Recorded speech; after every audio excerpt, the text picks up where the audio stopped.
Assalamu alaikum wa rahmatullahi wa barakatuh, my dear brothers and sisters.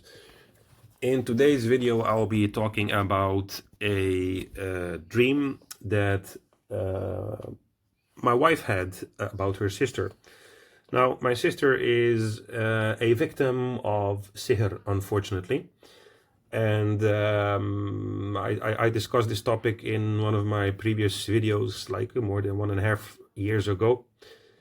And my sister-in-law has all kind of health issues, health problems, and may Allah give you shifa, my sister. May you recover and everything go well, inshallah.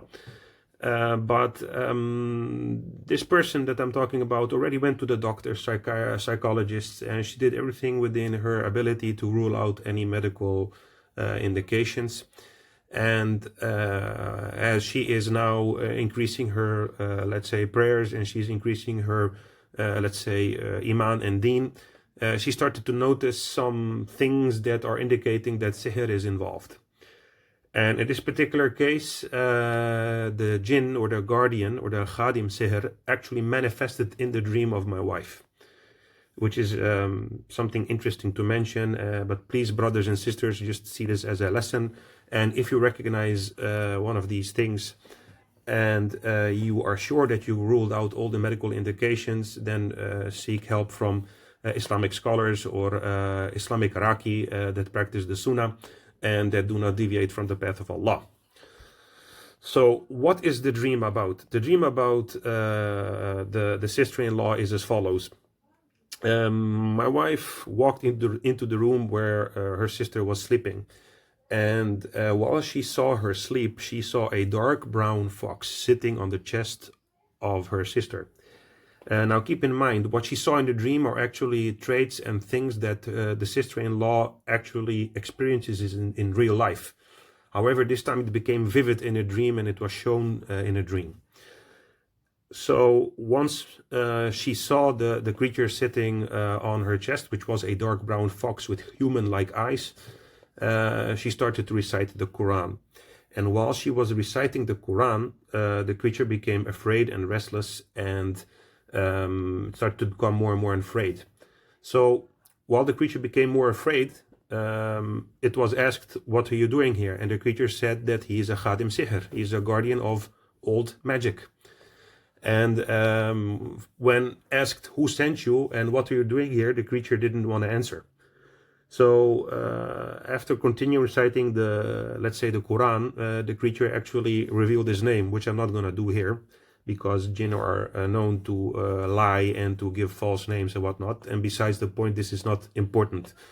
These creatures are guilty of zulm, they're zalim, they're evil, they're involved in magic, in actively protecting the Ghadim Sihr. So we do not give them any spotlight here, any stage here to make them like their ego is worth something. However, it is important to know that once the recitation of the Quran continued in the dream, the creature ran away through a door, which closed but not completely.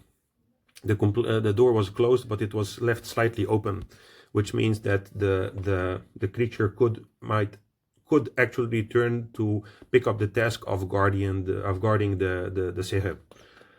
Now, in this particular case, where all the medical indications have been ruled out, there's actually two people that we suspect that could have done this.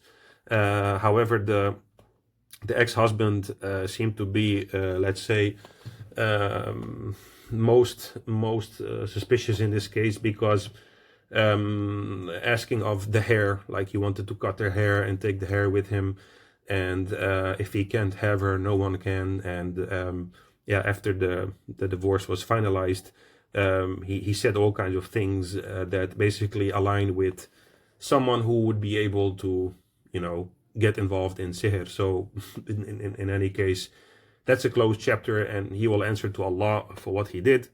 But it doesn't mean that the victim, which is my sister-in-law, should be left alone in this case. So I want to break down the symbolism and implication of this encounter based on the spiritual interpretations and along with the recommended next steps. So number one, the analysis of the manifestation. The weight on the chest that she's feeling while sleeping, this sensation of a creature sitting on the chest is a classic sign often referred to as the al-yathum. While medical science calls this sleep paralysis, in spiritual contexts it is often interpreted as jinn, attempting to dominate, suffocate, or immobilize the victim to prevent them from moving or reciting protection. Number 2, the appearance of a dark brown fox. Jinn are believed to be shapeshifters, tashakul, while black dogs and snakes are commonly cited in hadith. Jinn can take the form of any animal. The fox symbolism is often associated with cunning, deception, and trickery. A dark brown fox with human eyes suggests an entity that is intelligent and perhaps deceptive, rather than purely bestial. The human eyes indicate it is a sentient being and not a regular animal. The name the creature disclosed is not important, so I'll not discuss it here, but it has Persian or Kurdish roots, and it is possible that the jinn used this name to claim it is righteous or truthful or something like that, or it's simply the specific name of this individual entity, which, like I said, it's not important. I'm not interested in the name, don't care. If the jinn was guarding old magic, the name implies it was bound to a specific task. So this is what the creature disclosed itself in the dream. Guarding the old magic or the sihr, well, this is a very critical detail in the dream. If the entity explicitly stated or indicated it was guarding magic, it functioned as a Ghadim Sihr, servant of the magic. Its departure does not necessarily mean the magic itself is destroyed. It simply means the guard has fled. Now, what is interesting, and that's the second part of the analysis, is that the way the creature reacted to the recitation of the Quran, because it physically affected the environment. It opened the door, and that basically indicates two things. Number 1, vulnerability. The entity could not withstand the words of Allah, likely Ayatul Kursi or Surah Al-Baqarah. So this confirms it was a malevolent or distinct spiritual entity and not a hallucination. Number 2, the physical manifestation. Leaving the door slightly open is a sign of its exit.